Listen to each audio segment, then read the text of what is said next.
Which is your favourite IPL team sir? Okay, అన్నిటిని మించిన biopic నేను ఆల్రెడీ అర్జున్ అనేవాడు బయోపిక్ చేశాను already. So I don't think I will touch cricket any time soon.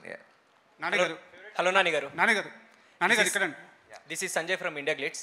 So మీరు Radha గోపాలానికి assistant డైరెక్టర్గా work చేశారు. So మీ డైరెక్షన్లో మీ మూవీ ఎప్పుడు ఎక్స్పెక్ట్ చేయొచ్చు?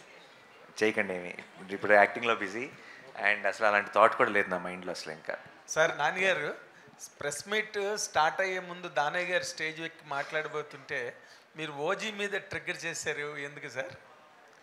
నేను కూడా ఎదురు చూస్తున్నానండి, ట్రిగ్గర్ చేయటం కదా, అడిగాను అప్డేట్.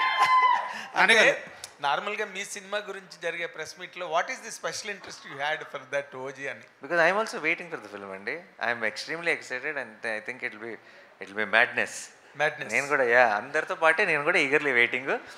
అండ్ దానయ్య గారిని స్టేజ్ మీద ఉన్నప్పుడు అక్కడి నుంచి అడిగే ఛాన్స్ వచ్చింది కాబట్టి అడిగాను అంతే. నాన్నగారు, నాన్నగారు, నాన్నగారు లాస్ట్ క్వశ్చన్. నాన్నగారు ఎక్కడండి? నా పేరు రాజా అండి, రాజా. ఐడ్రీమ్ మీడియా నుంచి, ఐడ్రీమ్ పోస్ట్ వెబ్సైట్. సార్ ఇప్పుడు స్టార్ హీరోస్ చాలామంది మన సినిమాల్ని వేరే స్థాయికి తీసుకెళ్తున్నారు. కాకుంటే వాళ్ళందరిలో ఫాస్ట్గా సినిమాలు తీస్తూ క్వాలిటీ కంటెంట్ ఇస్తున్న ఇద్దరు హీరోలు ఉన్నారు. ఒకటి మీరు, ప్రభాస్ గారు. ఫాస్ట్గా తీస్తున్నారు, క్వాలిటీ కంటెంట్ ఇస్తున్నారు. ఇది ఎలా సాధ్యమవుతుంది? ఏమండి అంటే ఇలా మాత్రమే వచ్చు మాకు, ఇంకా వేరేలా రాదు కాబట్టి చేసుకుంటూ వెళ్ళిపోతున్నాం. అండ్ లక్కీగా అందరూ ఆదరిస్తున్నారు, అందరికీ నచ్చుతుంది కాబట్టి వీఆర్ వెరీ హ్యాపీ.